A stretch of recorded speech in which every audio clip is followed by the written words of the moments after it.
Estamos. Bueno, muy buenas tardes. Desde Idea País y desde Bases para el Bien Común les damos la bienvenida a esta segunda sesión de este ciclo de charlas Sembrando Futuro. Esta es una iniciativa conjunta entre Idea País desde Chile y Bases para el Bien Común desde Argentina, y buscamos fomentar el diálogo, el intercambio de ideas sobre temas cruciales para el desarrollo de nuestras sociedades. Con este ciclo de charlas nos proponemos explorar soluciones innovadoras a problemas estructurales profundos y establecer una plataforma de colaboración entre jóvenes líderes y expertos tanto en Chile como en Argentina. La idea de esto también es discutir y proponer soluciones a estos desafíos, y todo desde una perspectiva de ideas y valores compartidos entre estas dos instituciones.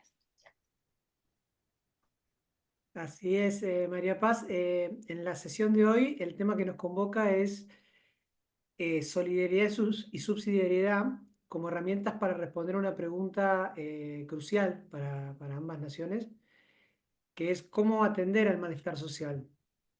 Encontramos de los dos lados de la cordillera, con distintos motivos y con distintas circunstancias, pero con muchas similitudes también, un malestar social que requiere una respuesta, que requiere una acción de parte del Estado.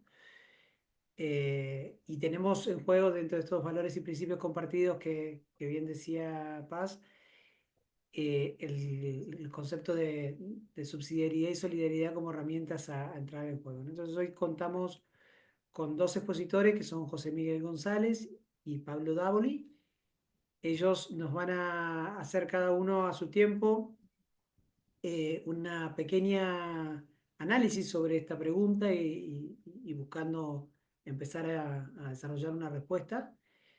Y después de eso abriremos el diálogo a las preguntas de todos y les pedimos que vayan tomando nota y que vayan siendo participativos en las preguntas y las ideas para poder enriquecerlo después en un diálogo y una discusión mayor. Paz, no sé si nos quiere presentar a José Miguel. Sí, bueno, lo presento. José Miguel es director de formación en Idea País hace 4 años. Él es abogado de la Pontificia Universidad Católica de Chile y magíster en estudios políticos de la Universidad de los Andes. Él es también actualmente profesor del curso Sociedad y Cultura de la Universidad de los Andes, y hoy nos va a contar sobre este tema bien interesante. Así que dale, José Miguel, adelante. Muchas gracias. Tengo un tiempo límite para ordenarme. Unos 10 minutos y luego pasamos a Pablo Dauri.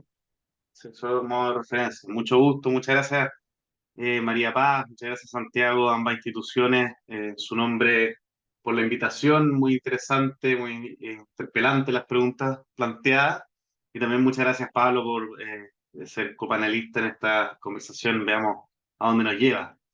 Yo quisiera utilizar mi tiempo para contextualizar estas tres cuestiones, estos tres conceptos que se nos presenta en la pregunta, en la discusión sociopolítica, si se quiere, también económica, que ha presentado el aterrizaje de estos conceptos en Chile, al menos. Creo que desde ahí puede ser interesante conversar con Argentina. Nosotros en Chile, sí, venimos de, digamos, el régimen militar de Pinochet, eh, de connotación dictatorial, en el que después de 17 años se hizo un trabajo que algunos denominan académicamente de modernización capitalista. Esto concluye para fines de los 80 en Chile, para luego transitar desde los 90 en adelante hacia una serie de gobiernos democráticos que hicieron la transición a la democracia y que también avanzaron más o menos por una senda de modernización capitalista. Esto, en términos políticos, se ha denominado neoliberalismo chileno. Es la cuña que se utiliza sobre todo desde la izquierda, y lo cierto es que ha sido todo un proyecto de diseño curiosamente, de origen estatal y de empuje, digamos, de arriba hacia abajo, ya que vamos a hablar de subsidiariedad, pero que ha tenido como norte la liberalización de la economía y su dinamización apertura en todo sentido, un fortalecimiento muy fuerte de la propiedad privada y una serie de otros, digamos, mantras centrales del proyecto Chicago. Muy influyente en Chile el asunto de los Chicago Boys, como se conocen, eh, o el Chicago Gremelismo, que es la vertiente político-económica. Entonces, ¿por qué parto por ahí? Porque es en razón de ese contexto que surge el germen del debate sobre subsidiariedad en Chile.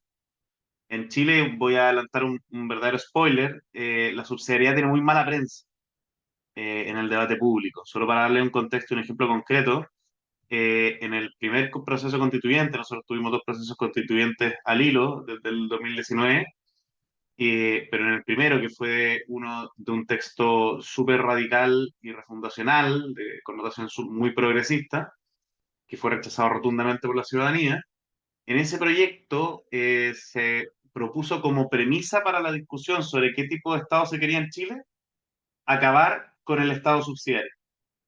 Entonces, me voy a tomar esa frase para mostrar este equívoco que rodea el debate de subsidiariedad en Chile. En Chile, subsidiariedad se ha entendido principalmente por una campaña política de desprestigio de las izquierdas como ausentismo estatal. Si nos vamos al concepto de subsidiariedad, que al menos en Idea País, de acuerdo a nuestra inspiración social cristiana, eh, lo entendemos como un principio rector del orden social y como principio rector el que regula la relación entre comunidades de diverso tamaño en una escala, podríamos decir, vertical, estableciendo que hay, por un lado, una obligación de ayuda de las que están, digamos, en la vertiente superior hacia las comunidades de orden inferior, en la medida que estas comunidades inferiores lo requieran para cumplir con sus fines que les son propios y no sean capaces de alcanzarlos por sus propios medios, ¿cierto? Entonces, de ahí se extraen, siempre se dice, simplificando, dos deberes, uno positivo, de acción, de ayudar, que es por lo demás que le da el origen al concepto, que viene de subsidium, del latín, apoyo, ayuda, complemento, pero también hay una faceta, digamos, negativa de resguardo de la autonomía de las comunidades para perseguir sus propios fines, la idea de ayudar enseñando a pescar y no dando pescado, ¿cierto? Para explicarlo en una forma más coloquial, sencilla. Entonces, lo que ha pasado en Chile es que a través de este ataque reiterado de las izquierdas, y también, digámoslo con todas sus letras, por el uso que se le dio en el proyecto Chicago a la versión concreta con que se aplicaron estas ideas, eh, lo que tenemos es una subsidiariedad que era más bien sinónimo de su dimensión negativa, ¿cierto? Entonces, queremos que el Estado subsidiario es como una alternativa a todo tipo de estatismo, a todo tipo de invasión del Estado de esferas que no le corresponden, y tiene que ver con las ideas de autonomía, de libertad, de resguardo de libertades y propiedad privada. Entonces, ese equívoco cruza todo el debate chileno y cuesta mucho hablar de subsidiariedad con la seriedad que exige y con la claridad que podría darse. Y luego, bueno, se habla de solidaridad, voy a acelerar un poquito. Nosotros en IAPAI hemos defendido siempre que subsidiariedad y solidaridad tienen que entenderse de la mano. Esa ha sido una frase permanente que hemos logrado, creo yo, que haya ido cuajando un poquito dentro del mundo cultural de la derecha y lo cierto es que lo que apunta tiene que ver con lo que le acabo de decir. Es que la subsidiariedad se está entendiendo como autonomía, como resguardo de libertades, como abstención solamente. Bueno, la solidaridad es un principio que rector del orden social que nos recuerda nuestro deber para con otros y es una conciencia radical de la interdependencia entre personas, ¿cierto? De que somos corresponsables, vivimos juntos en sociedad y eso engendra no solo autonomía y ejercicio de la misma, sino también deberes para con las personas que nos rodean y todo lo que implica la realización a través de lo otro, ¿cierto? Nuestro horizonte vital. Entonces, entender ambos principios de la mano, nosotros hemos visto que es una forma de, primero, renaturalizar el concepto de subsidiariedad y segundo, creemos que lo que logra es que todos los sectores que creen, todas aquellas personas y gente relevantes que creen en el poderío y primacía de la sociedad civil, de como el primer orden donde se juega la sociabilidad y la consecución del bien común, eh, cuando mezclamos estos asuntos con solidaridad, lo que recordamos es que varias de estas cuestiones son un deber, es decir, no es solo un derecho, no es solamente algo prerrogativo, eh, hacerme cargo de algunas de estas cuestiones de índole más pública, siendo un, entre comillas, un privado, sino que también tengo muchos deberes con ese ámbito, que son de justicia en último término. Entonces, esa combinación virtuosa entre ambos principios creemos que es la mejor defensa de las ideas de la sociedad civil, antes que una dinámica más a la defensiva. No voy a poder extenderme sobre el malestar social para dar la palabra, no monopolizar, pero creemos que de esta mal comprensión de la subsidiariedad por un sector que se acomodó un poco en sus libertades y digamos, y que se benefició en mayor medida de la prosperidad material que acompañó todo este proceso de modernización capitalista. Al mismo tiempo, esto se mezcla con un ataque y una ofensiva no hay que ser ingenuo y hay que vislumbrar desde las izquierdas que intentan modificar en el plano del lenguaje lo que implican estos principios. Y por lo tanto, creemos que en Chile gran parte del malestar social que se ha engendrado respecto al modelo que hace explosión en el 2019 en el, entre comillas, estallido social, tenía que ver con esta sensación de que había algunos que abusaban de sus libertades y sus prerrogativas, que no tenían ningún deber no se sentían con ningún deber para con la sociedad, y que por lo tanto a quienes no tenían un buen pasar o se encontraban en una situación más delicada, más al abandono de la mera lógica del chorreo, eh, se iba generando una sensación de indignidad que podríamos denominar de manera más difusa y subjetiva como malestar. Ese sería como el contexto chileno, resumiendo, perdón, pero bárbaramente y exageradamente todas estas cosas, pero para fomentar la conversación yo diría que por ahí creo que aterrizaría la pregunta. Buenísimo, Pablo. Buenísimo, José. Muchísimas gracias. Ahora para presentar a Pablo, es abogado de la UCA, profesor titular de nivel universitario y superior de la Universidad Interamericana, Abierta Interamericana, diplomado universitario en Derechos Humanos de la Universidad Austral, doctorando en Filosofía por la Universidad de El Salvador, asesor técnico de la Cámara del Senado de la Nación, cotitular de Federal Juris, Red de Servicios Jurídicos, docente universitario de diversas materias, filosofía del derecho, derecho político, derecho constitucional en la UCA, y autor de más de una docena de libros y más de 100 artículos. Es miembro de Bases para el Bien Común y de Faro País. También es representante en Argentina de la ONG española Asociación de Amistad y Euro-Sudamericana. Fue secretario académico de abogacía de la UAI de sede Rosario para el periodo 2018-2019 y preside actualmente el Instituto de Bioética del Colegio de Abogados de Rosario. Y es conductor del programa de La Brújula sobre temas de cultura general. Bueno, bienvenido Pablo, un gusto escucharte. Muchas gracias por tu tiempo. Muchas gracias, Delfina. Bueno, muchas gracias a Idea País y a Bases y a todos los presentes por esta gentil invitación y, bueno, por esta oportunidad de conversar con todos ustedes.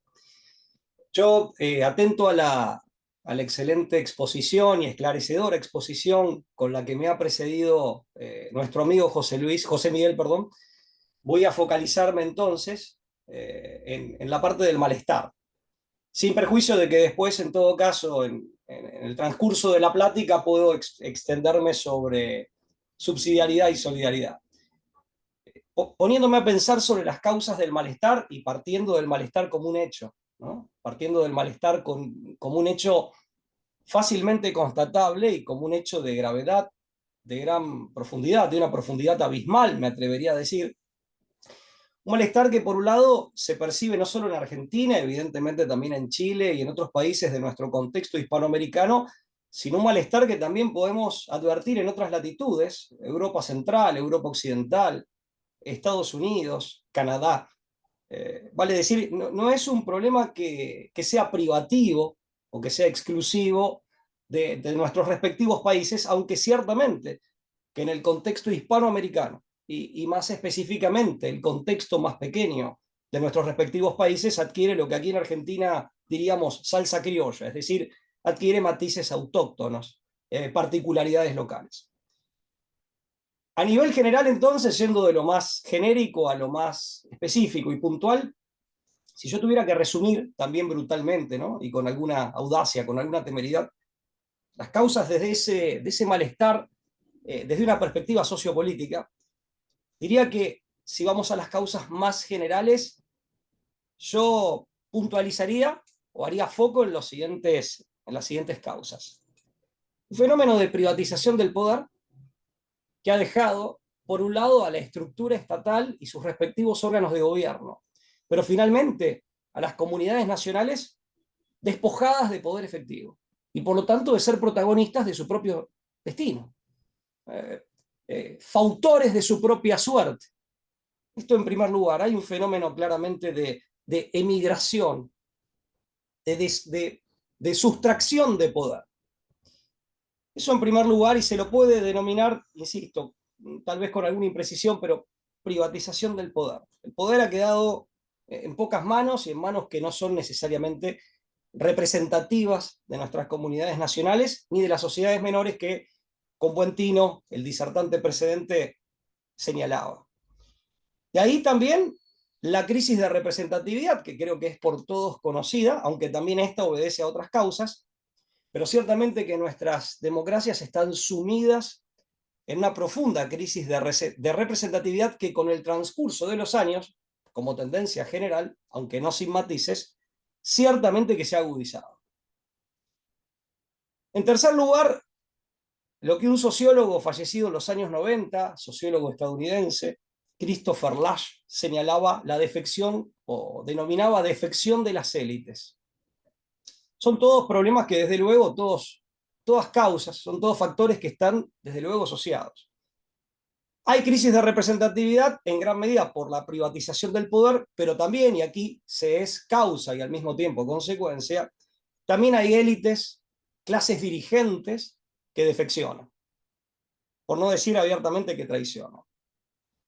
En cuarto lugar, porque la opinión pública en general ya no es más un producto genuino que se va conformando de la dinámica sociocultural y finalmente sociopolítica genuina de las sociedades, de nuestras comunidades, sino que es más bien una creación superestructural, artificial, una suerte de producto prefabricado, superestructural, adjudicado a las grandes mayorías, pero en definitiva que es el producto de la aplicación de sofisticadas técnicas muy eficientes, por cierto, de psicopolítica.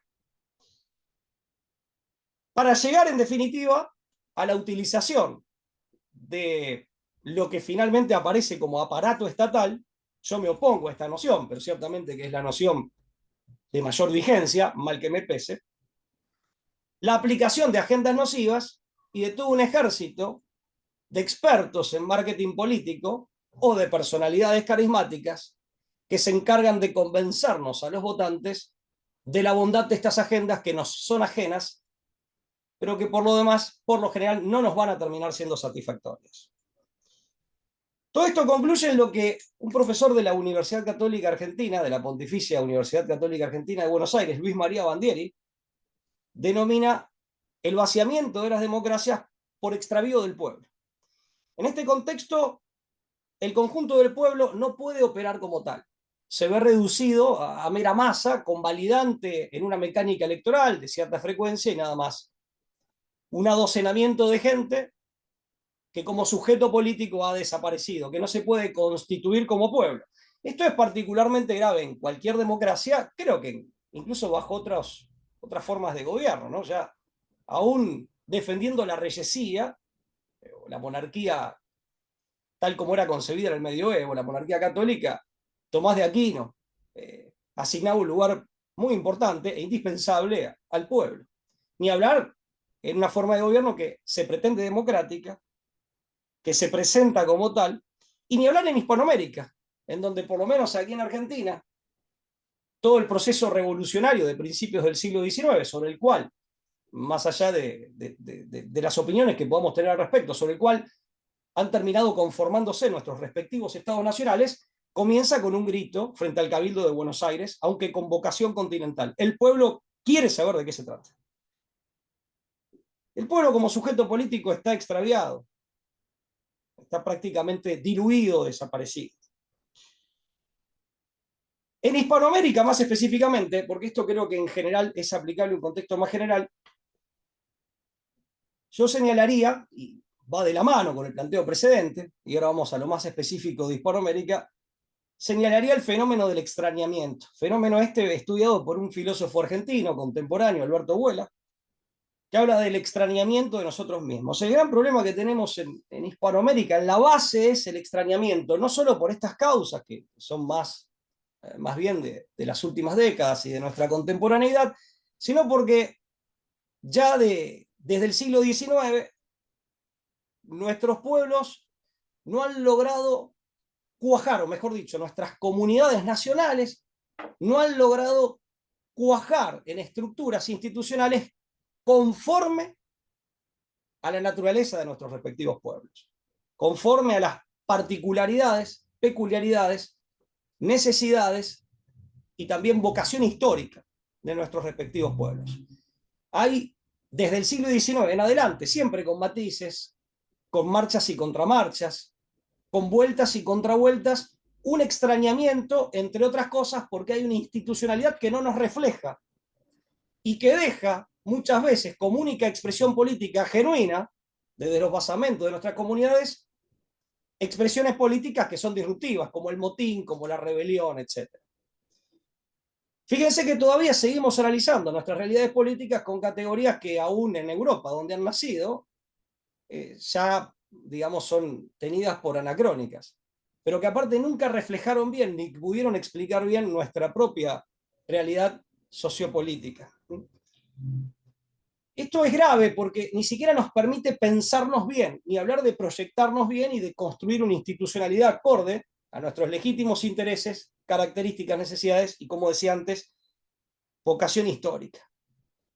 En términos del politólogo argentino también, y coterráneo mío, es rosarino como yo, Marcelo Gullio, en definitiva, una institucionalidad que exprese la fe fundante de todos los países hispanoamericanos, esa fe fundante en la cual estamos hermanados, las distintas comunidades nacionales de Hispanoamérica, en nuestra ecúmene étnico-cultural, civilizacional, que deje de lado los nacionalismos de campanario, chauvinistas, que han sido tan funcionales precisamente a potencias e intereses que, como mínimo hay que decir, nos son ajenos, porque nos han hecho ir en contra del ideal, entre otros, de San Martín de Patria Grande. Y acá viene, si se quiere, la temática más puntual, que sí hace referencia al principio de subsidiariedad, ya directamente el adecuado impulso estatal, que en mi concepto, y coincidiendo con lo que decía antes José Miguel, el principio de subsidiariedad que se tiene que encargar de hacer todo aquello que las sociedades menores no pueden hacer, no es que no deban, no pueden hacer por sí solas, y me permitiría agregar algo más. En cuanto a lo que no pueden hacer las sociedades menores, y esto ya lo advertía Aristóteles en la política, está llegar a la plenitud de sí mismas. Las sociedades menores, libradas a su propia merced, incluso la familia, no logra llegar a su propia plenitud. Con lo cual, al momento de hablar de la subsidiariedad, no es solamente el extra de lo que no pueden hacer, sino que dentro de eso que quedaría como algo a lo que no llegan por sí mismas, está su propia plenitud. De ahí que la sociedad política, que para nosotros es comunidad nacional, al menos modernamente, requiera de esta labor de los órganos de gobierno. Y acá voy a hablar de órganos de gobierno específicamente, y no de Estado, porque la idea de Estado, la palabra es polisémica, y la idea de Estado es problemática. Yo ya adelanté y lo dejo para el debate, que para mí el Estado no es el aparato que muchos creen ver y que en gran medida han construido, que es ajeno a la comunidad. Ese extrañamiento del Estado respecto de la comunidad lo creó Hobbes, que es el gran triunfador ideológico, lo sepamos o no. El liberalismo en la propia Inglaterra no logra conjurar eso. Lo que hace es, en todo caso, pretender reducir al Leviatán a la jaula constitucional, alejándolo de ciertos sectores de la vida civil. Pero siempre es Leviatán y siempre va a ser esa idea mecanicista de aparato, ¿no? Bueno, no es nuestra idea de Estado, y por eso prefiero hablar aquí de órgano de gobierno, ¿no? Más allá de otras precisiones. Eso en primer lugar. Por subsidiariedad, entonces entendemos lo que no pueden hacer las comunidades menores, pero está también el acceso a su propia plenitud, la optimización de sí mismas, y finalmente la sinergia, porque estas sociedades menores deben hacer sinergias generando o participando de círculos virtuosos que permitan el potenciamiento mutuo de sus diversas funciones y actividades. Por eso yo al órgano de gobierno, a los órganos de gobierno los veo como un director de orquesta, o lo planteo así, un director de orquesta, y cierro con esto. El Estado en sentido amplio como organización político-jurídica, arquitectura institucional de la sociedad en su conjunto, esa suerte de articulación o vertebración de la sociedad en su conjunto, nunca puede estar divorciado de la comunidad si es eso, porque es la forma de la comunidad en sentido amplio. Y ahí sería, en esta metáfora que me permito compartirles, la estructura completa de la orquesta, incluyendo el director.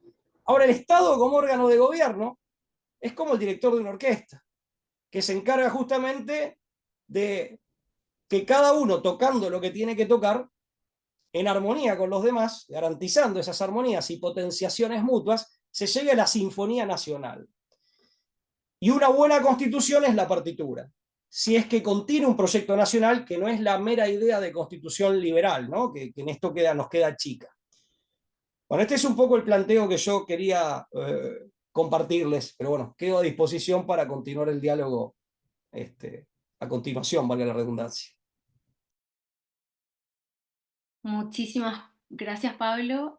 José Miguel, no sé si hay algo que quieras agregar a este argumento. Agregar nada, vamos, que se sostiene muy bien. Tengo mucha atención, muy interesante las cosas que plantea Pablo. Yo en verdad te estaría, resaltaría, a ver, es muy interesante la idea que planteabas de el extrañamiento, por decirlo así, del pueblo, o el pueblo que ya es inconstituible como tal. Nosotros en Chile, y sobre todo en mi país, seguimos harto a un sociólogo local que se llama Pedro Morandé, académico de la Pontificia Universidad Católica, y que efectivamente junto a otros pocos sociólogos afines han intentado levantar una aproximación a la sociología tan dominada por esas lógicas provenientes de Europa más ilustradas, ¿no es cierto?, más sistémicas, en las que las personas de carne y hueso terminan difuminándose. Ellos intentan ofrecer una alternativa que se llama sociología de la presencia.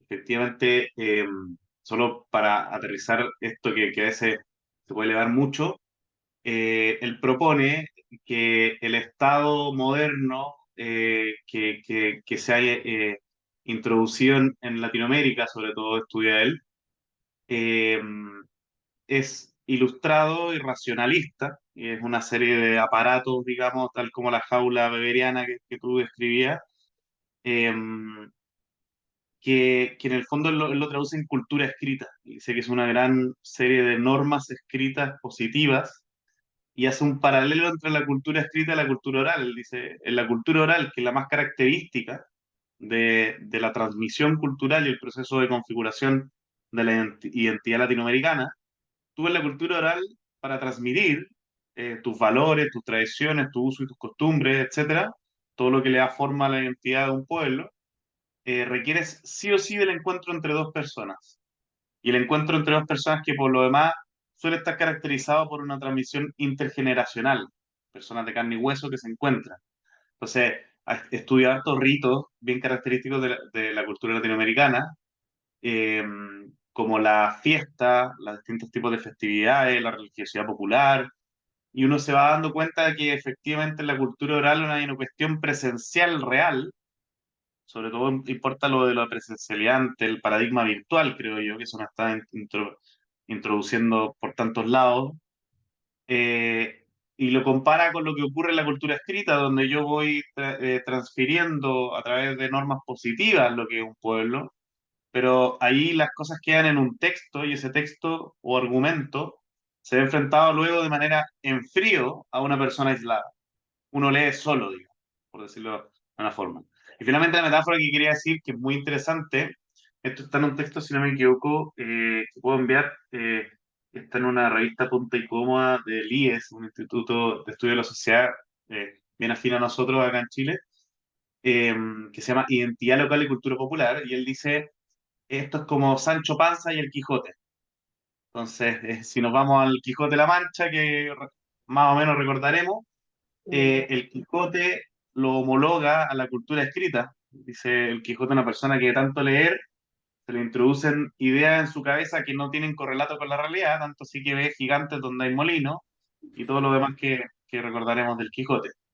En cambio, Sancho Panza, su fiel escudero, por decirlo así, es como el cable a tierra y esa persona que más bien su cultura la ha edificado sobre sus experiencias, sabiduría popular, la sabiduría del refrán, digamos, que se transmite de generación en generación. Entonces, él dice que la sinergia que se produce entre los dos es lo que necesita la cultura actual.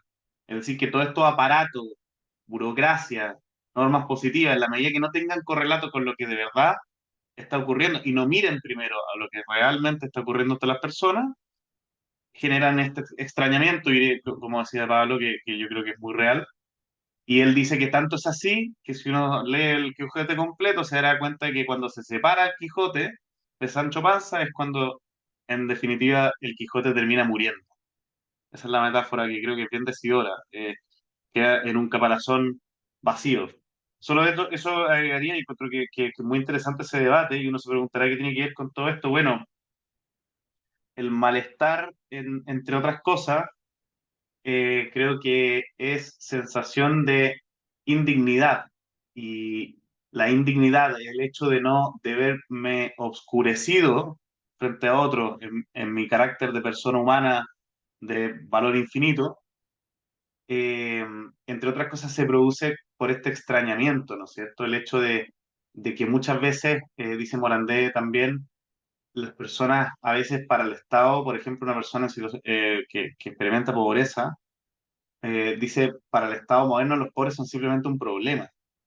Y él dice, y resulta que nadie es un problema para sí mismo.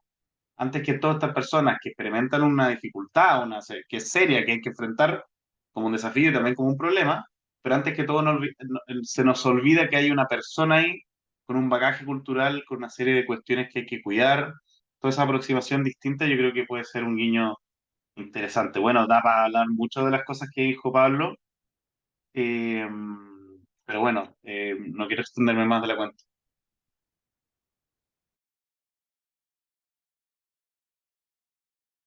Gracias, José Miguel. Pablo, ¿algo que quieras decir? Sí, gracias, muchas gracias. Estamos como construyendo una escalera, ¿no? Nos vamos amacando en lo que va diciendo el otro y lo estamos haciendo, me parece que por lo menos yo me siento muy reflejado en muchas de las apreciaciones de José Miguel.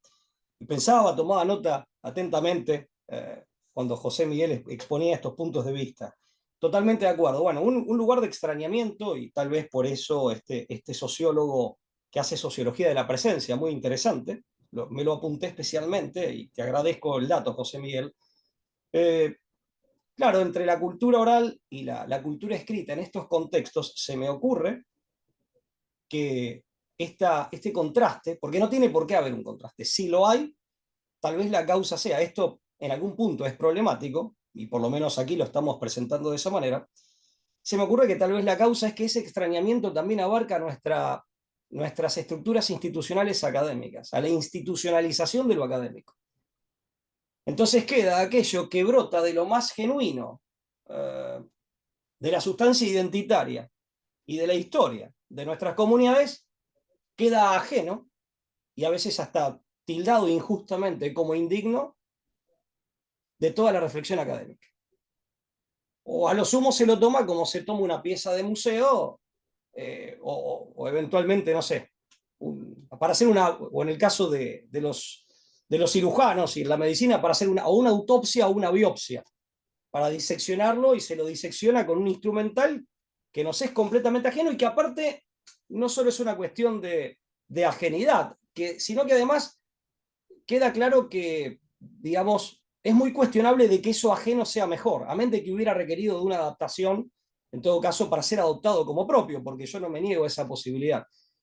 Pero no solo no se ha hecho ese trabajo, se ha descartado lo propio, estigmatizándolo aquí en Argentina, un hombre como Domingo Faustino Sarmiento, estigmatizándolo como barbarie, pero además ni siquiera se ha tomado el trabajo de adaptar el instrumental conceptual ajeno o las experiencias ajenas, que fueron las que dieron origen a ese instrumental conceptual, a todo ese dispositivo conceptual. Entonces ese extrañamiento también es académico, por eso también celebro estos diálogos.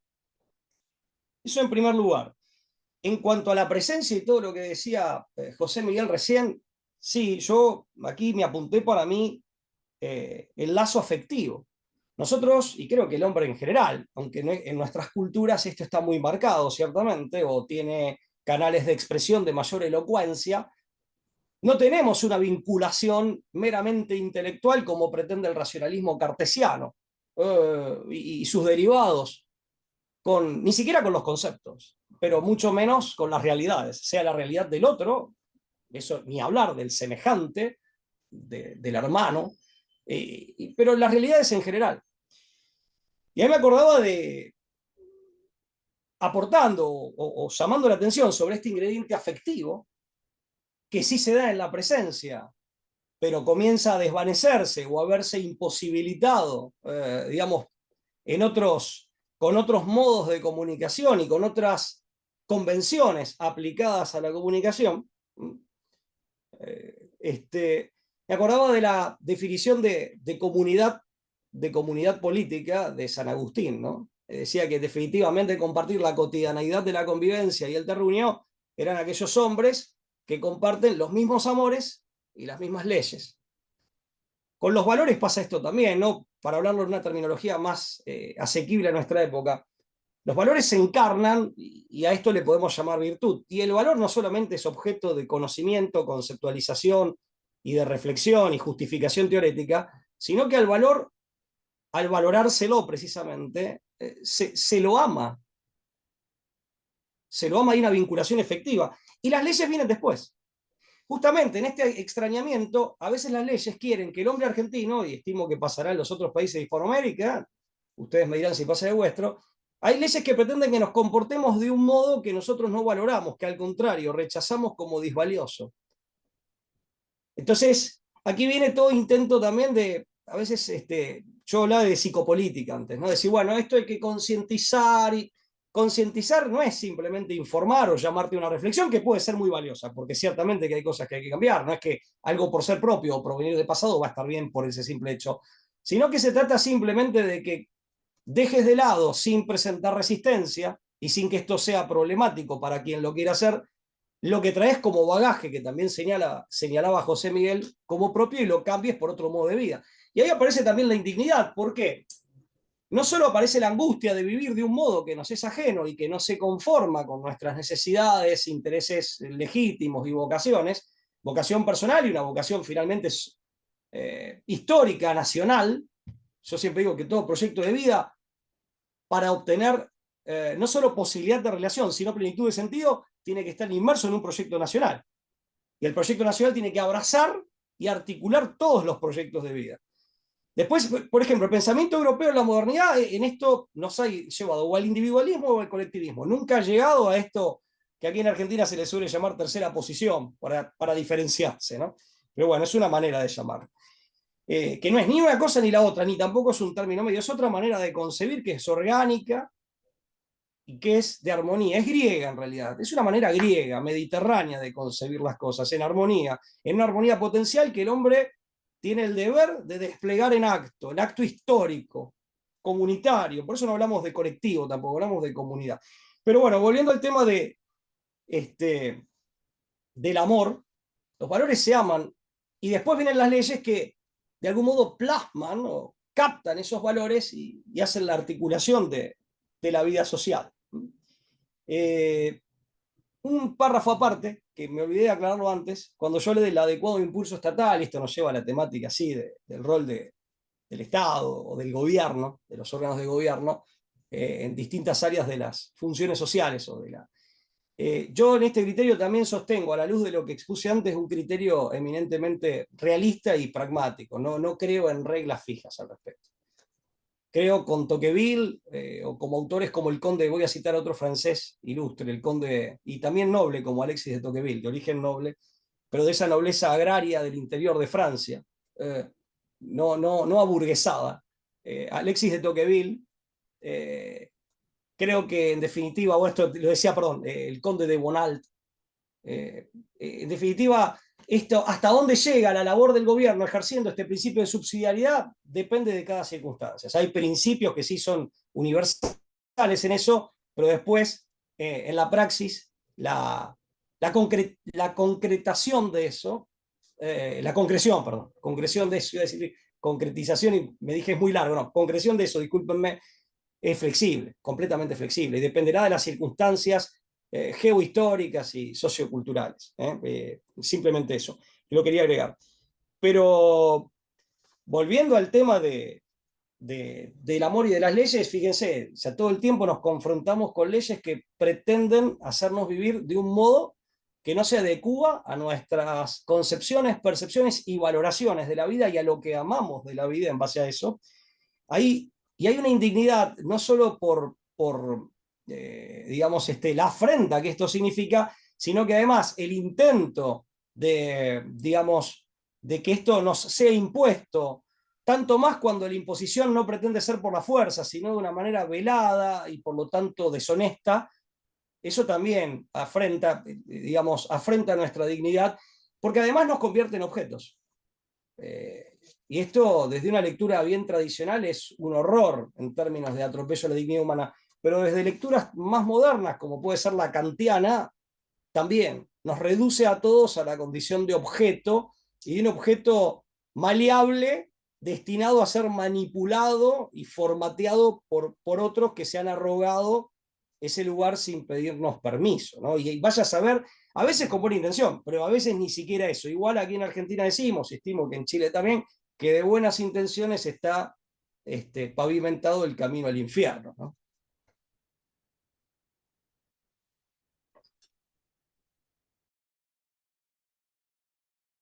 Bueno, perfecto, Pablo, muchísimas gracias. Si les parece, ahora abrimos un espacio de preguntas. Si alguno tiene algún comentario o consulta para alguno de los dos expositores.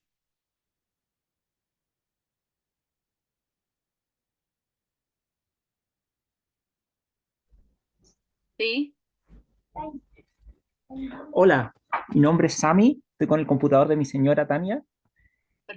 ¿Se escucha bien? Sí, perfecto. Te escuchamos. Buenísimo. Mire, quería preguntarles, ¿qué rol le atribuyen ustedes a las redes sociales, que al parecer han generado bastante más malestar que reencuentro en la polarización y en el malestar que hoy se vive no solo en Chile, sino que en gran parte del mundo? También, ¿qué rol le atribuyen al endeudamiento crónico que parece tener gran parte de la población en el malestar? En el fondo, Chile es un país donde las cosas son cada vez más caras, hay inflación, hay harto desempleo, hay trabajo precario. Por lo tanto, ¿qué rol le atribuyen ustedes al endeudamiento que tiene la población con el malestar? Y por último, también me gustaría preguntarles qué rol le atribuyen como a la cultura meritocrática, en el sentido de lo que habla Michael Sandel en el libro La tiranía del mérito. ¿Qué rol le atribuyen en el fondo a la cultura meritocrática e individualista, donde básicamente se le atribuye el éxito económico y social de cada persona a, al propio individuo, y eso va generando, por una parte, arrogancia entre las élites que les va bien, y por otra, una especie como de autofrustración entre una gran mayoría de las personas que no les va bien? Bueno, esas son mis preguntas. Lanzo yo, María Paz. Em, a ver, voy a partir por la última, más corto, ojalá va a alcanzar a ver estas cosas. Muy interesantes las preguntas a mí.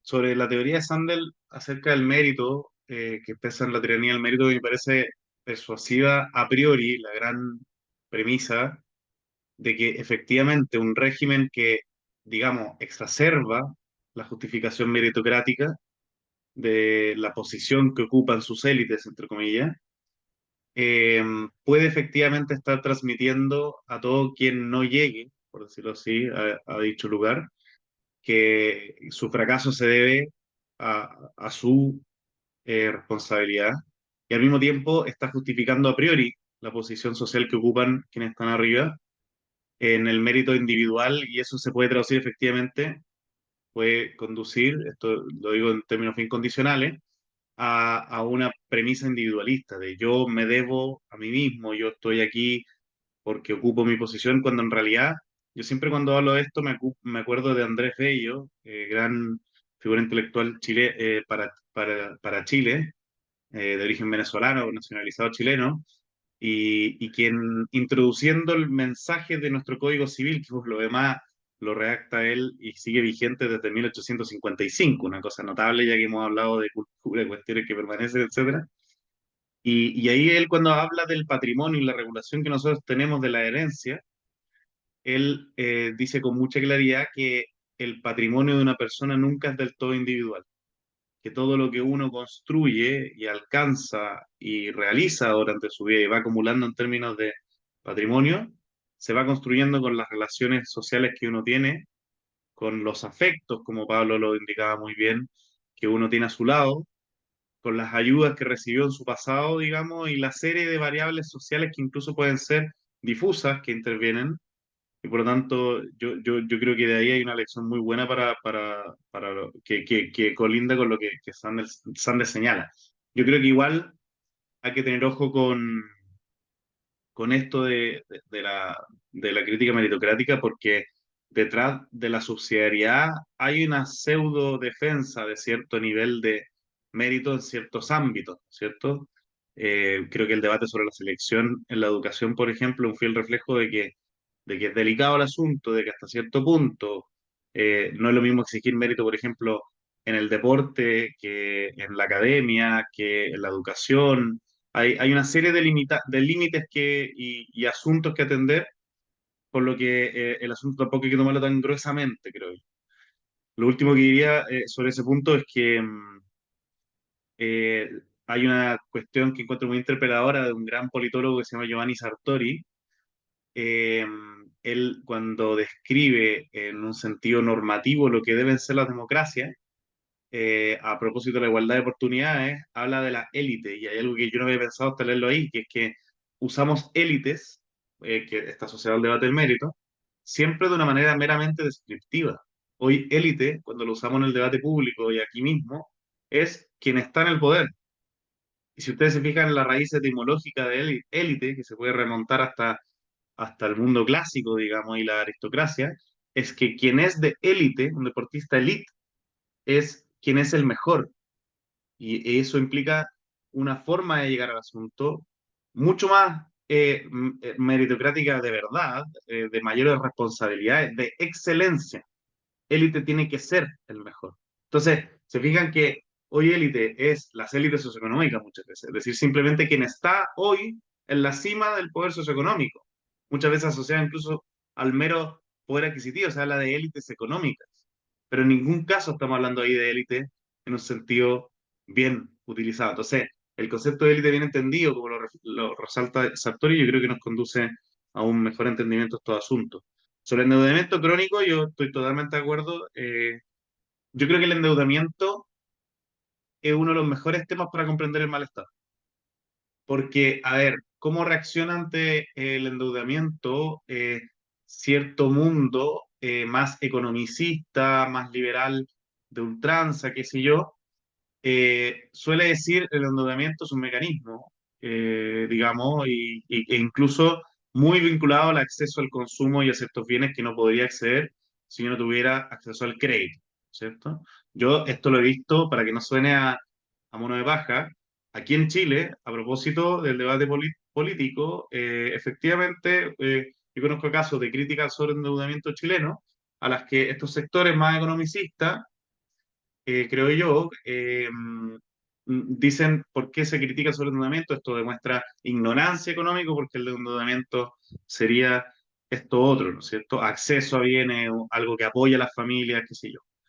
A ver, yo creo que está bien el llamado a tampoco caer en la crítica ingenua, creo yo, al endeudamiento crónico o a todo tipo de endeudamiento, pero detrás del sobreendeudamiento hay una cuestión que antes que todo es existencial, es vivencial.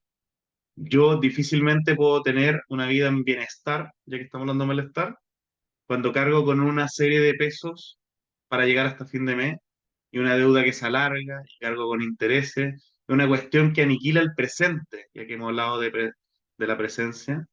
Estoy siempre pensando, digamos, en el agobio, en el malestar que cargo sobre mi hombro. Entonces, el endeudamiento crónico, claro, el sobreendeudamiento y cómo enfrentarlo con responsabilidad, yo creo que de todas maneras está relacionado al tema que nos convoca. Y finalmente, sobre las redes sociales, uno de mis temas favoritos de investigación. Yo creo que no dimensionamos del todo la magnitud de la crisis y el desafío que se nos abre y que se nos está abriendo por delante debido a las redes sociales. Redes sociales, la tesis del último libro de Jonathan Haidt, por ejemplo, que está reventando harto acá en Chile, me imagino que también en Argentina se escuchará, en muchos lados en el debate educacional, él asocia directamente el exceso en el consumo de las nuevas generaciones de las redes sociales, del smartphone, sobre todo de la introducción del smartphone, con, él dice, una generación ansiosa y todo el mal vivir, digamos, de la salud mental, que es otro componente súper interesante analizar del malestar, ¿cierto? Eh, entonces, yo creo que ahí la evidencia que él muestra y muchos otros, y que nosotros vemos con nuestros propios ojos, es bien contundente. Yo eso sí creo que el enfoque tiene que ser constructivo. A mí, digamos, hago clases en estas cosas, pero también estoy metido en la cultura digital en gran medida.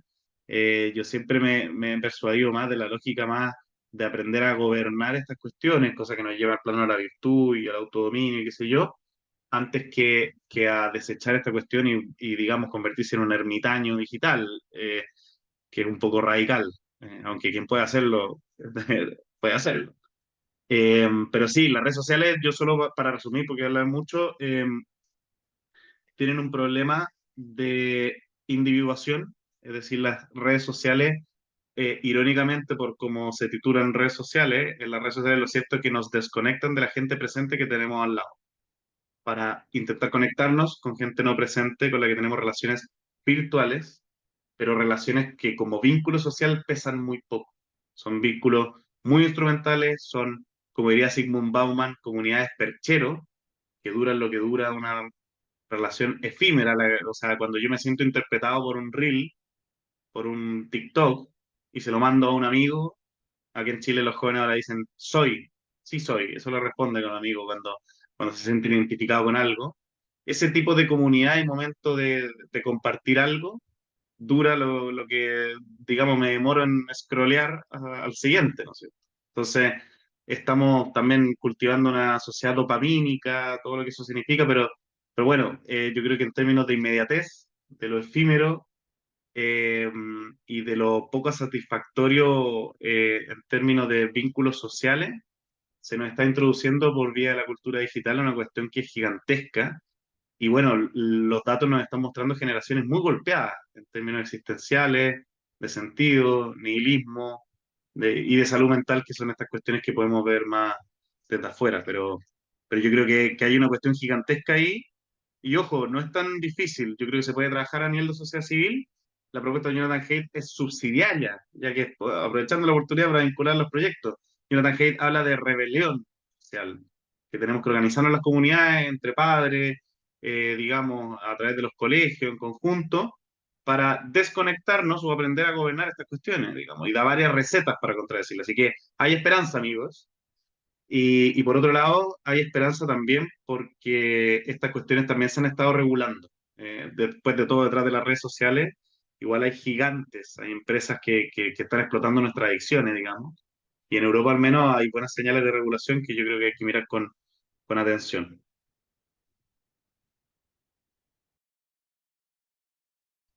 Buenísimo, muchísimas gracias. Pablo, ¿algo que quieras agregar en relación a estas preguntas, a este tema? Y también agradezco y celebro la pregunta que hizo aquí el compañero presente y también celebro la respuesta que nos ha regalado enjundiosísima José Miguel. De hecho, simplemente me voy a limitar a hacer agregados a todo lo que a mi modesto entender es lo valioso que aportó José Miguel sobre el tema. Eh, y en base a eso, en primer lugar, respecto también, voy a hacer el mismo orden, respecto de meritocracia, sí, creo que una clave, y que es una clave extraviada en la modernidad, y una clave de algo a recuperar es la distinción entre la auténtica aristocracia, la élite auténticamente aristocrática, que nunca está divorciada del pueblo, sino que emana del pueblo y es la expresión más acabada de esa comunidad, separarla y diferenciarla bien de oligarquía. El gran problema de la modernidad, que está vinculado al problema de la autoridad y del poder y de la organización del poder, es en gran medida proviene de la confusión de la auténtica aristocracia con la oligarquía. Es en la oligarquía donde la élite se vuelve ajena o traiciona al propio pueblo, ¿no? Y se vuelve negativa. Para colmo hay distintos tipos de oligarquía. Puede haber una oligarquía terrateniente, latifundista, agraria, que sería la oligarquía más histórica, también en un resumen muy brutal, ¿no? Una oligarquía industrial propia del capitalismo industrial, de la primera, pero sobre todo a partir de la segunda revolución industrial, pero hoy tenemos la más inhumana, la más perversa de todas, la más degradada y corrupta de todas, que es la plutocrática, que es la oligarquía usuraria, especulativa y más específicamente dentro de lo especulativo, lo financiero. Desde luego que hablamos de un uso avieso o de un abuso de las finanzas, no del uso correcto de las finanzas. Entonces, el primer punto, y encima con pretensiones no solo globalistas en el sentido de globalización, que eso ya incluso podríamos decir en algún sentido es viejo, sino globocráticas, ¿no? O sea, que apuntan a una suerte de gobernanza mundial que detrás de distintos velos, a veces es el velo tecnocrático y con distintos argumentos y agendas que le sirven de pantalla, pero apuntan a la instauración de algo que viene del sector privado y convertirse en algo público, ¿no? Lo de gobernanza ahí aparece como un tránsito a gobierno mundial, del cual, no sé, algunos voceros de estos intereses hablan abiertamente, ¿no? El Financial Times, por ejemplo, lo ha hecho un montón de veces. Entonces, la distinción entre aristocracia y oligarquía, ¿no? Eso en primer lugar. En segundo lugar, sí agregar el aporte, digamos, uno de los tantos, de los tantísimos aportes que el cristianismo hizo, que se puede, o que aparece sintetizado en el lavado de pies de Cristo a los apóstoles, ¿no? Cuando los apóstoles le plantean, Señor, cuando tú no estés, bueno, este grupo quedará a cargo de quién, quién será el más importante. El más importante es el que más sirve. La vocación de servicio de la autoridad, ¿no? La autoridad como, no solo como fecundidad, no solo como organizador en el sentido en realidad de organización, que es la única manera posible de que haya fecundidad, sino también de servicio. De servicio. Entonces, esto que el cristianismo agrega a lo que ya estaba preanunciado en Platón, en Aristóteles, yo creo que hay que destacarlo. Claro, hoy vivimos desde este punto de vista en el peor de los mundos posibles, ¿no? Mi reprobación de la usura, de hecho, es anacrónica. Y ahí paso al segundo punto, el endeudamiento. En 2020 recuerdo, en plena emergencia, tema controvertido también, en plena emergencia sanitaria global o cuasi global, Banco Mundial, 2 informes, se reúne el board del Banco Mundial 2 veces, con diferencia de meses, y los 2 informes son catastróficos en términos de sobreendeudamiento. ¿Quiénes están sobreendeudados, no endeudados? Países, corporaciones, grandes corporaciones de la economía real y particulares, o sea, personas de a pie que pertenecen a distintas clases sociales en sus respectivos países. Pareciera que todo el mundo está endeudado, pero aparte, como decía José Miguel, no sensatamente endeudado, sino sobreendeudado. Y va en contra de todos los proyectos auténticamente nacionales que ha habido, sobre todo en Hispanoamérica, pero en otros contextos, que es el de una capitalización del propio pueblo. O sea, justamente políticas económicas que tiendan a la capitalización del país, pero capitalizando que la gente tenga la posibilidad de capitalizarse, ¿no? Aquí en Argentina esto fue en otras décadas, en mejores tiempos, voy a decir, bueno, la persona que viniendo de clase baja se convertía en clase media, movilidad social ascendente, aquel cuyo padre alquilaba, que gracias a su trabajo honesto puede ahorrar y puede comprarse su propia casa sin pedirle ni deberle nada a nadie. Aparte, el peso de la deuda, eso es bíblico, es veterotestamentario. El deudor siempre está en una relación de cierta dependencia y eventualmente de esclavitud, esté esto declarado o no, con aquel que le es acreedor. La pregunta del millón que hay que hacerse es si estamos todos endeudados. Bueno, el tema es con quién. Porque no es que estamos endeudados recíprocamente, porque si fuera así, podríamos simplemente compensar nuestras respectivas deudas con nuestros respectivos créditos y todos quedaríamos en cero. Yo ahí tengo un trabajo, me remito a un artículo que escribí hace unos años, se llama La Hidra Mundial, hecho en La Brújula, algún programa con mi amigo y coequiper Lucas Carena.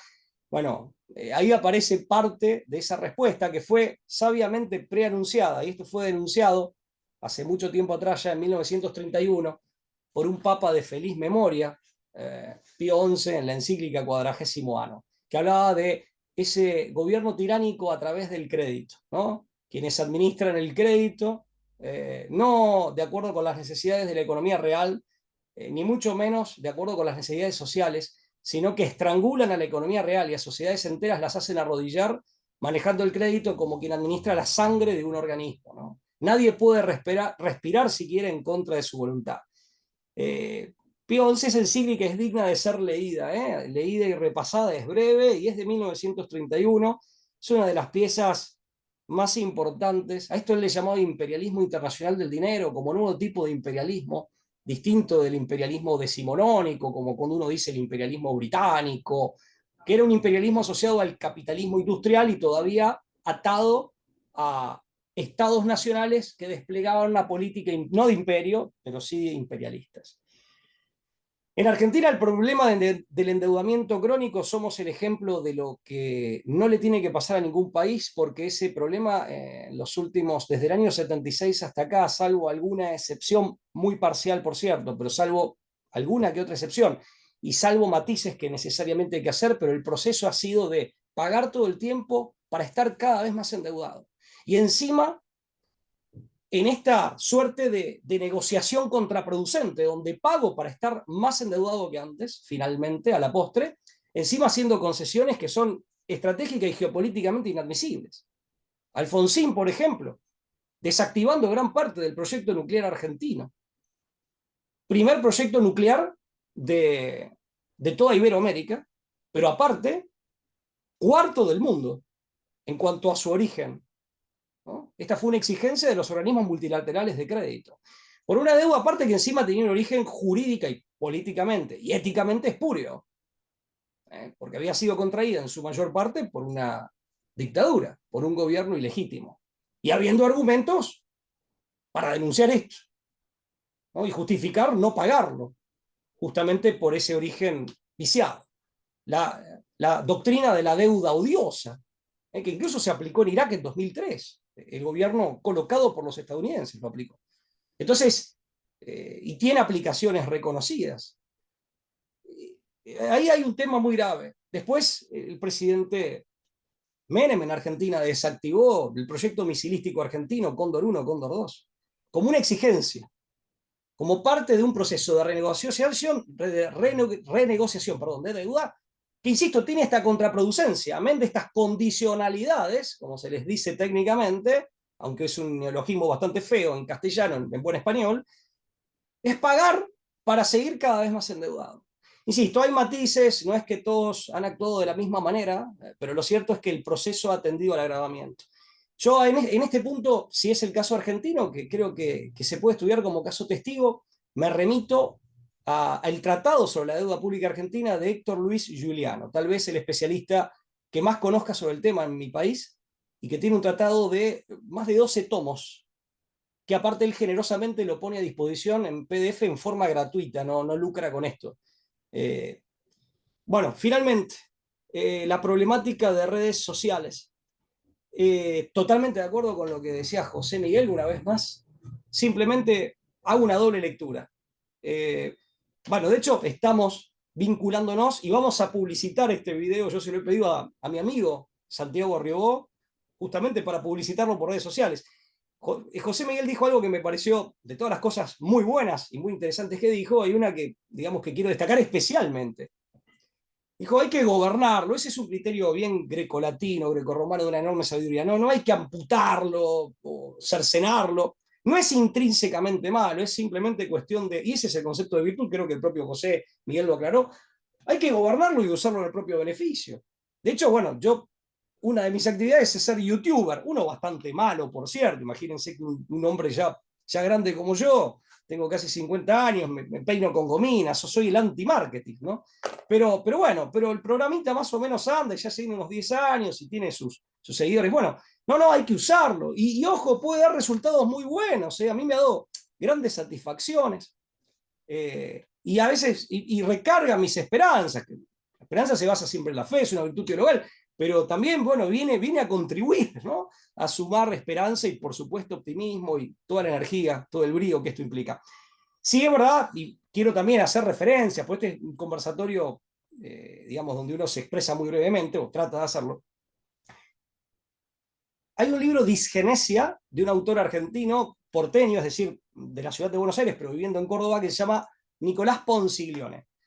Disgenesia. La disgenesia no como fenómeno patológico que estudia la medicina, sino como algo buscado, que es deteriorar el potencial de la gente, de los pueblos, de las comunidades, incluso de las élites que reclamaba José Miguel, las élites naturales que brotan de la propia comunidad, por eso nunca se divorcian del pueblo, son la mejor expresión del pueblo. Y por eso el pueblo, cuando las reconoce, adhiere, las defiende, a todos nos pasa. Pero bueno, Ponsiglione tiene una tesis donde él habla de la cruz de la digenesia y de políticas digenésicas, adrede o no. Y le dedica unos cuantos capítulos al tema de las pantallas, de la cultura de las pantallas. Ciertamente se puede hablar de problemas de ansiedad, de los problemas de relación con todo el deterioro que esto implica para el tejido social, para las relaciones interpersonales, para la base del tejido social, que son la familia y sus relaciones, su dinámica, pero también hay deterioro, si hablamos de niños, en cuanto al desarrollo intelectual. Y no solamente en el orden de lo específicamente psíquico, sino en el orden de lo que, estando vinculado con la vida intelectiva y con la dinámica psíquica, pero que proviene del propio organismo, el lóbulo frontal, el sistema nervioso. En esto, Ponsiglione, yo quiero destacar el trabajo que ha hecho este compatriota, porque me parece un trabajo de difusión muy grande.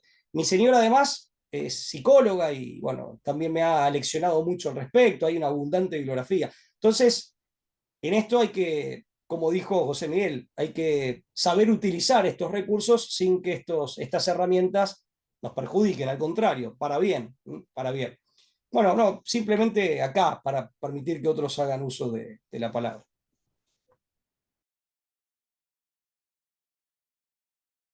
Bueno, muchas gracias por sus respuestas. No sé si habrá una última pregunta que podamos responder rápido. Si alguien tiene otra pregunta. Yo tengo una breve pregunta, Dale, Joaquín. ya que me pareció interesante algo que dijeron al principio sobre que una de las causas del malestar social sería la privatización del poder, y eso me pareció bastante curioso y extraño porque si entendemos que estamos en una democracia, se supone que no, que el poder no es privado de uno, sino que es de todos, todos somos el Leviatán. Entonces, ¿cómo entender y cómo relacionar el poder político? Es que pareciera que el poder político se está mezclando con el poder económico. Entonces, mi pregunta es si el poder económico es el nuevo poder político. ¿Y cómo haríamos para resolver esto y cómo hacer que el poder no se privatice en las manos de uno, sino que todos seamos activos en democracia como debería ser? Gracias.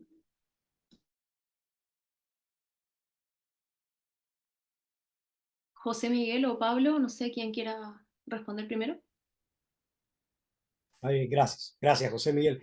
No, pero ahí la pregunta es más que pertinente y celebro porque me da la oportunidad de aclarar algo. El problema es, justamente, por eso hiciste bien en mencionar al Leviatán. El Leviatán no es nuestro. En todo caso, nosotros somos del Leviatán, pero aparte en el Leviatán dejamos de ser sujetos con autonomía en el sentido de la capacidad para movernos por nosotros mismos, sino que pasamos a ser objeto, engranaje o pieza constitutiva del Leviatán, y es el Leviatán el que nos mueve a nosotros. Es uno de los mejores ejemplos, en Rousseau también se ve, en donde tenés un Leviatán, pero gobernado por voluntad general. Por eso es tan totalitario, al menos potencialmente, ¿no? La propuesta rusoniana. Es uno de los ejemplos en donde se ve que el error del individualismo en cuanto a la concepción del hombre conduce necesariamente al colectivismo. Por eso también hay que salir de esa trampa de individualismo-colectivismo.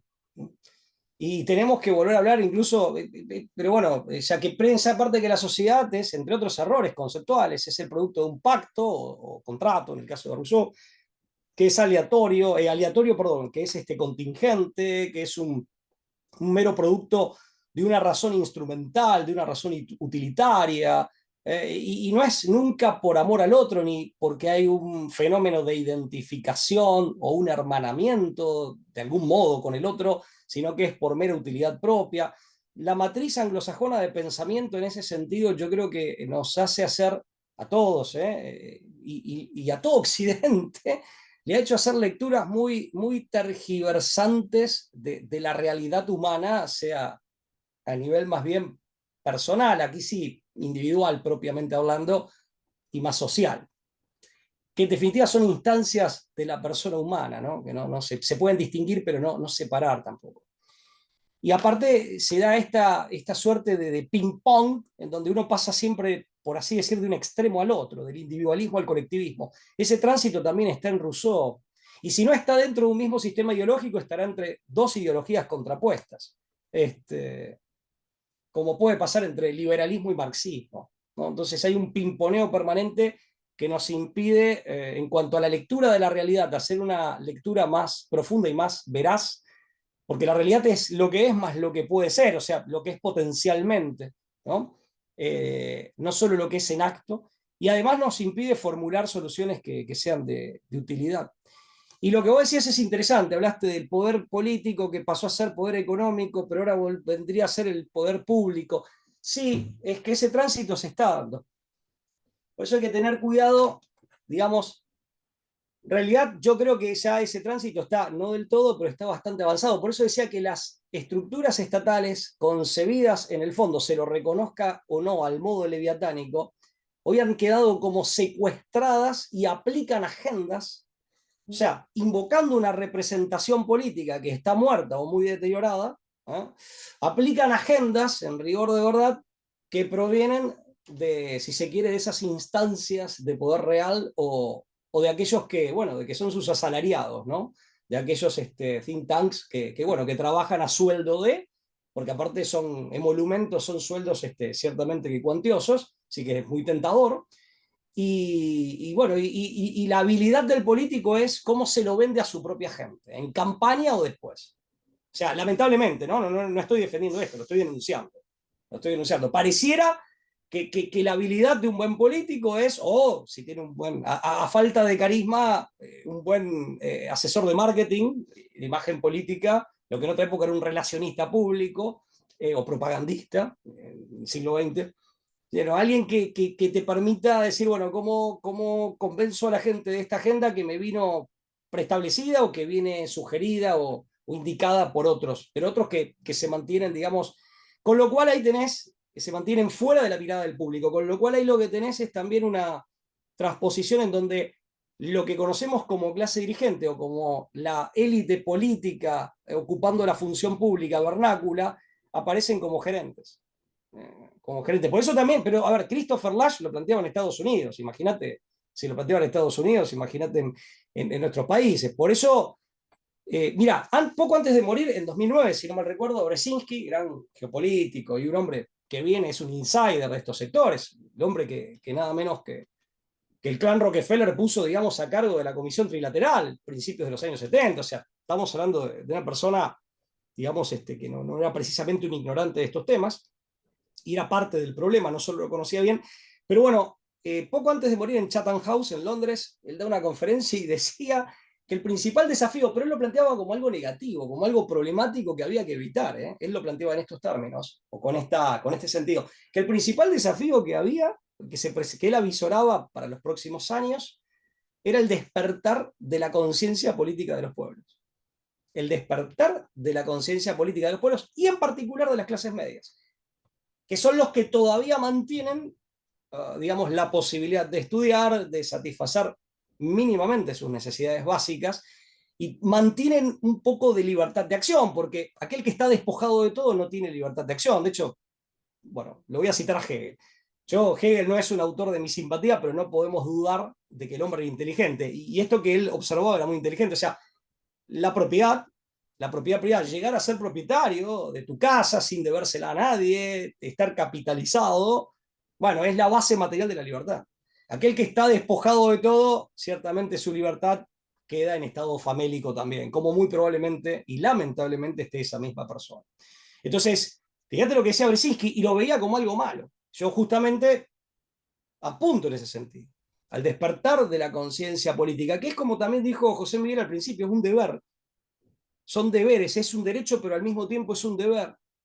Y ahí también van a surgir los líderes. Si quieren, no hablemos de élite o de aristocracia, aún rescatando el auténtico sentido, que es un sentido muy positivo y que siempre tiene un aval del pueblo.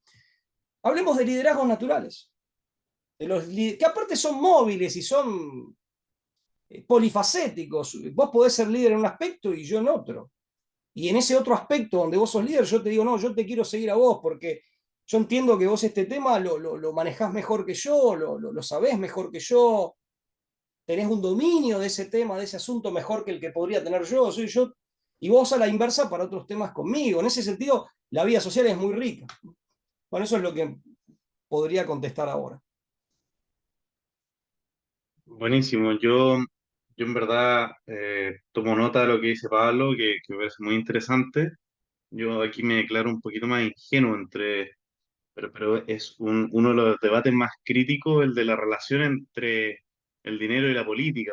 También creo que es colindante este debate que nos presenta Joaquín.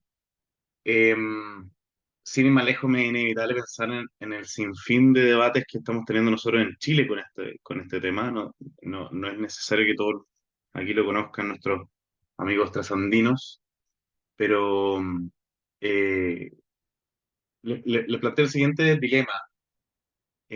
Cuando pensamos en el gobierno del poder económico, el dinero en política, pensamos, por ejemplo, en Trump, alguien con mucho dinero que está en política.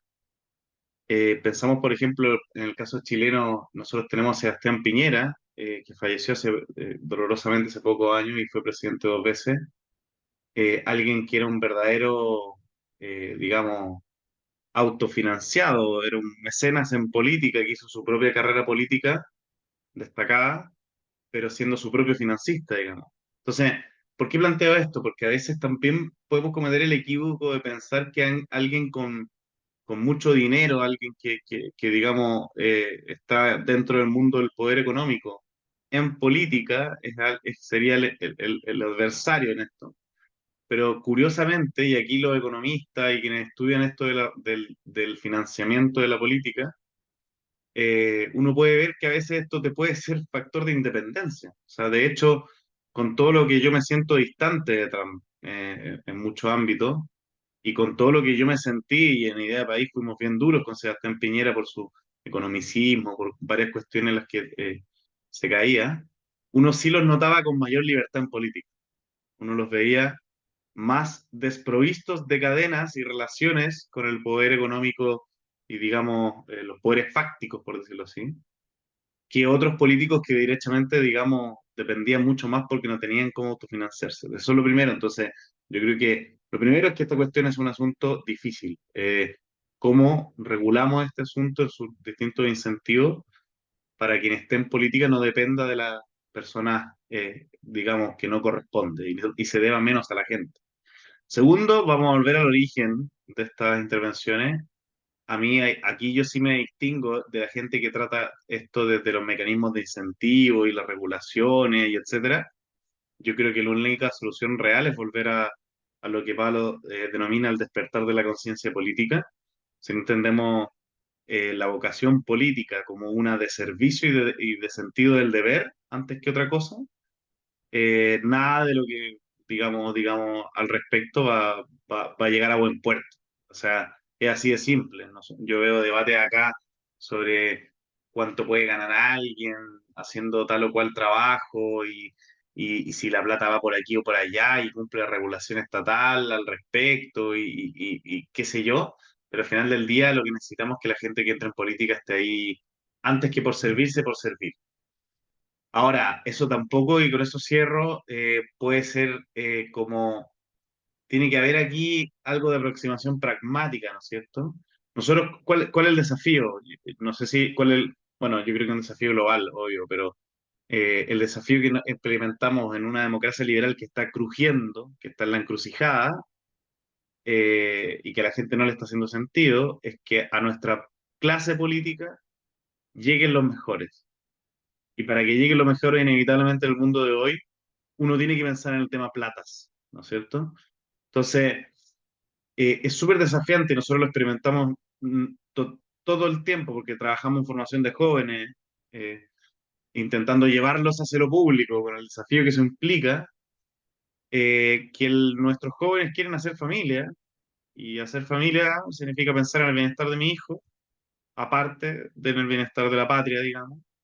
Entonces tampoco podemos llamarlo a inmolarse, ¿no es cierto? Tiene que haber algo de retribución y eso implica necesariamente pensar en términos económicos. O sea, quien pone la plata pone la música, dicen por ahí.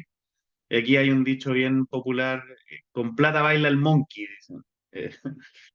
Eh, entonces, yo creo que, a ver, hay que pensar esto en términos de que siempre lo primero es la autoexigencia ética y comprender la política como servicio, que son cuestiones que hay que inculcar valórica y virtuosamente en serio. Y para nada, eso es una batalla cívica, es una batalla ciudadana, que se da en las familias y parte de la familia y se da en los colegios.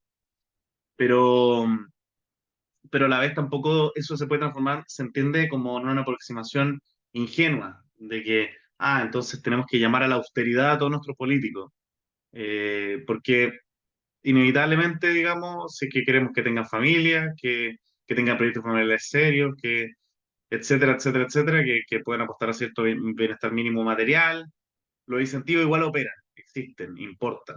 Eh, yo ahí no soy experto en esas materias, en esas áreas, pero más o menos pensaría el asunto, Joaquín, como en ese plano, ¿no es cierto? O sea, tenemos que intentar que no sea el poder económico el que gobierne el poder político, porque eso distorsiona, pero tampoco como la plata importa en el mundo de hoy, podemos derechamente prescindir de esa variable, diría así, súper en términos genéricos.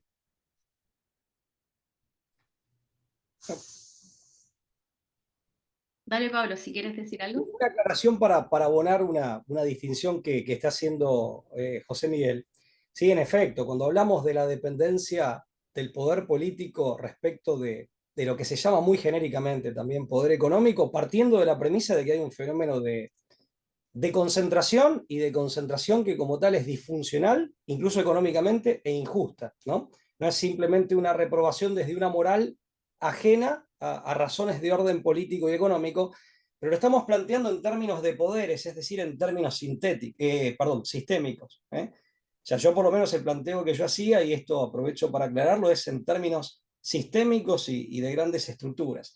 Y como propuesta sí concreta, o sea, y desde luego, aparte, ciertamente que hay una diferencia entre la solvencia que permite, ahora sí, no hablando en términos sistémicos, sino en términos de actores individuales o particulares, la solvencia que requiere cualquier persona, y desde luego, por supuesto, un político, para satisfacer sus necesidades, gozar de ciertas seguridades y llegar holgadamente a fin de mes y no temer por su suerte económica, bueno, eso está en un extremo que ciertamente es súper atendible, de hecho debe ser atendido sin ningún lugar a dudas, pero bueno, por lo menos en la parte de mi discurso anterior, yo me refería, digamos, al otro extremo de grandes magnates y de grandes estructuras, mega estructuras de concentración económica. Lo estaba planteando en términos estructurales y sistémicos, no en términos de la suerte económica o del pasar económico del político en particular, que coincido con lo que advertía José Miguel respecto de dejar a salvo ese punto, que coincido plenamente con eso. Se me ocurren dos propuestas concretas. En primer lugar, un tema con el que yo, digamos, al que suelo apuntarle es lo cara que es la política. O sea, lo que ha terminado dependiendo del dinero es la estructura estatal. La estructura estatal y finalmente el organismo económico. El organismo económico que desde luego va mucho más allá de lo estatal, ¿no? De lo estrictamente estatal. O sea, eso por un lado en cuanto a qué me refería con la dependencia de estos poderes fácticos que finalmente bregan en alguna medida por volverse públicos. Y yendo nuevamente a lo sistémico, una propuesta es, tenemos que repensar, por un lado, cómo se hacen las campañas electorales, por qué son tan caras, tan onerosas, ¿no? En Argentina, según algunas estimaciones, estamos hablando de más de 30 millones de dólares a valores de 2023, bueno, proyectable creo que al año de hoy, al año actual, como para hacer una campaña mínimamente decorosa, que tenga o que te brinde alguna posibilidad de exposición pública y alguna posibilidad de ganar. Entonces, pero eso es porque se ha hecho de la campaña electoral toda una maquinaria no solamente sumamente onerosa, sino también distorsiva de lo que es una campaña electoral, que debiera ser ante todo, fundamentalmente, un debate de ideas, de programas de gobierno, de marcos doctrinarios y también para que se presente el candidato, presente su equipo, explique por qué se quiere dedicar a la política. O sea, esto no requiere ni de participar de shows, ni de ir a, no sé, tirarte desde arriba de un helicóptero con paracaídas, o ir a los programas de televisión, y todo eso aparte genera todo digamos, una suerte de negocios colaterales, de gente que medra con eso, encareciendo la campaña política y desviándola de su sentido originario. ¿Para qué sirve una campaña política? ¿O debiera servir? Simplemente para conocer a los candidatos, cómo son, cómo reaccionarían en circunstancias adversas, qué ideas sostienen, cuáles son sus intereses. Es simplemente eso, no es ni más ni menos que eso. Se tergiversa la campaña política en cuanto a su funcionalidad en el sistema político, pero además encima se la hace cara, ¿eh? Y esto queda apañado por un montón de gente que medra con eso y que lucra con eso, se aprovecha de eso, sin que a la sociedad le represente algo valioso, ¿no? O por lo menos si uno hace un neto, extrae un saldo, creo que el saldo es negativo. De hecho, yo eso le llamo oligarquización de la democracia, porque necesariamente o el dinero lo tienes tú, que es el caso, ponerle de Trump, que citaba muy bien José Miguel, o te lo tiene que dar otro. Pero el dinero tiene que estar en algún lado, con lo cual el hombre común queda ajeno a todo eso. Y ahí entonces, lo que promete el derecho constitucional, en el caso de nuestro país, los artículos 37, 38, de que tenés derecho a elegir y a ser elegido, a ser candidato por un partido político, bueno, todo eso queda ciertamente en la práctica sumamente reducido en cuanto a posibilidades de concreción real. Segundo punto es que hay que repensar también las estructuras de representación. Yo creo que estas sociedades menores o entidades intermedias, hablan algunos autores, debieran ser canales de representación y tener alguna participación en la integración o tener algún tipo de participación en el funcionamiento de los órganos de gobierno. Hay que repensar todo cómo está estructurada la representación. No hay por qué atarse a la democracia liberal, ni mucho menos a la partidocracia. No hay por qué atarse a los partidos políticos en cuanto a proveedores de candidatos y en caso de que sea así, debiera ser muy fácil constituir un partido político. Pero además de eso, puntualmente, porque lo podemos discutir, en Argentina de hecho ni siquiera es un requisito constitucional, es un requisito del Código Nacional Electoral, que la candidatura deba ser vehiculizada por un partido político. Sí tiene que haber partidos políticos, eso por el artículo 38, pero no importa. Pero que los haya no significa que tengan que tener el monopolio de las candidaturas. En caso de que la tengan, debiera ser fácil constituir un partido político, pero más allá de eso debe haber otras instancias de representación que no nos limite digamos, a a lo que tenemos, que en definitiva no deja de ser el modelo del siglo XVIII de Montesquieu, digamos, con algún organismo, algún órgano extrapoder o de control que se ha sumado, que hemos sumado en el siglo XX y siglo XXI. Puede haber, sin negar necesariamente ese modelo, eso desde ya lo podemos enriquecer y lo podemos variar también.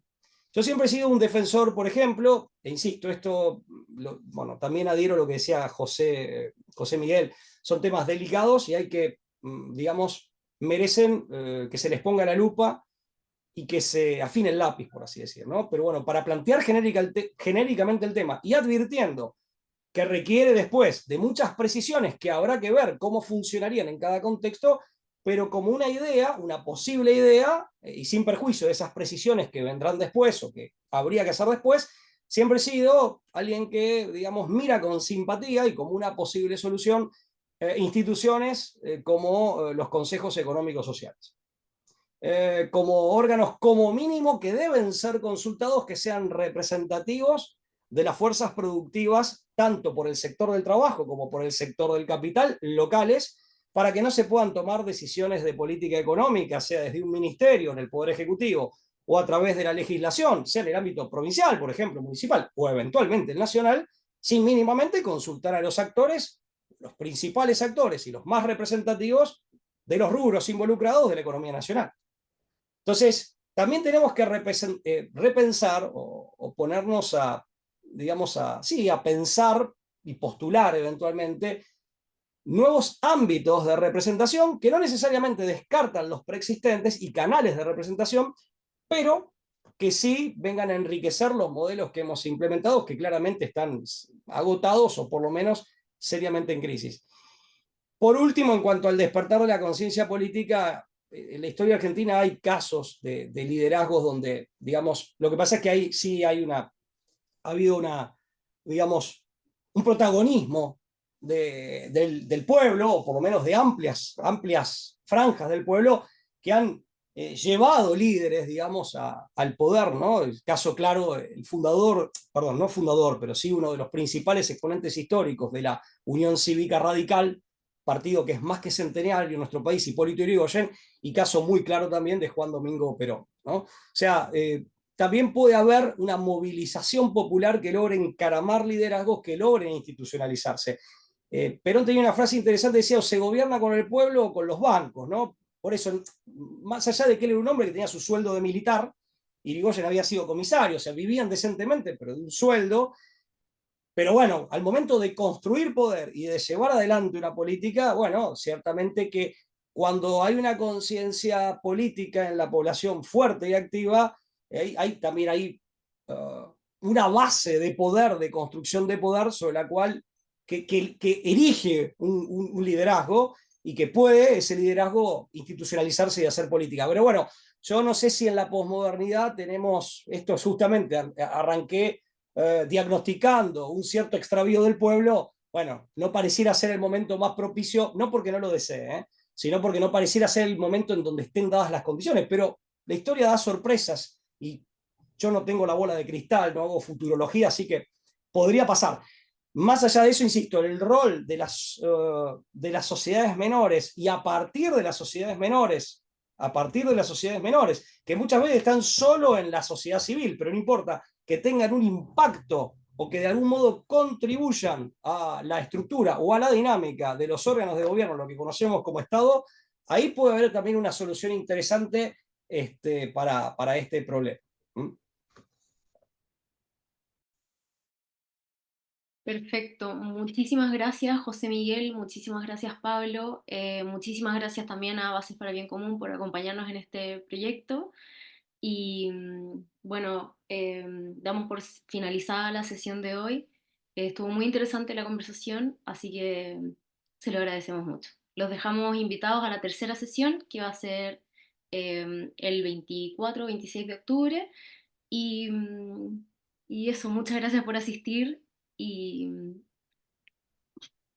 y eso, Gracias, gracias a todos por la organización y Pablo, muy interesante la conversación. de todas maneras. Yo agradezco también a todos los presentes, a José Miguel, y en particular a José Miguel, a Idea País y a Bases, del que tengo el gusto y el orgullo de formar parte. Bueno, y espero que se repita, espero que este diálogo sea fecundo y que, bueno, podamos reencontrarnos en otro momento. Me permito simplemente esto, tenemos un desafío geopolítico, entre otros, ¿no? Pero un desafío geopolítico cercano y muy importante, argentinos y chilenos. Es algo que también nos hermana, no solo nos hermana un pasado, sino que también en estos desafíos nos hermana la solidaridad que creo que tenemos que tener mirando a futuro. Y es toda la temática patagónica y antártica, ¿eh? Tan importante para chilenos como para argentinos, ¿eh? Así que bueno, lo dejo si quieren planteado para otro momento, ¿eh? Pero Sí, está claro que tenemos intereses en los que somos solidarios y que nos hermanan. bonito, sí, pero hay esperanza cuando estos diálogos se dan, uno se da cuenta de que uno no está luchando solo y hay que hacer, digamos, la unión hace la fuerza, así que hay que articularse, que bueno, veo con buenos ojos estos diálogos y bueno, quedamos a disposición como Idea País para todo lo que el devenir nos pueda ofrecer. Gracias a todos. Perfecto, muchísimas gracias. Chao, chao. Un No, gusto, muchas gracias. gracias. No, gracias.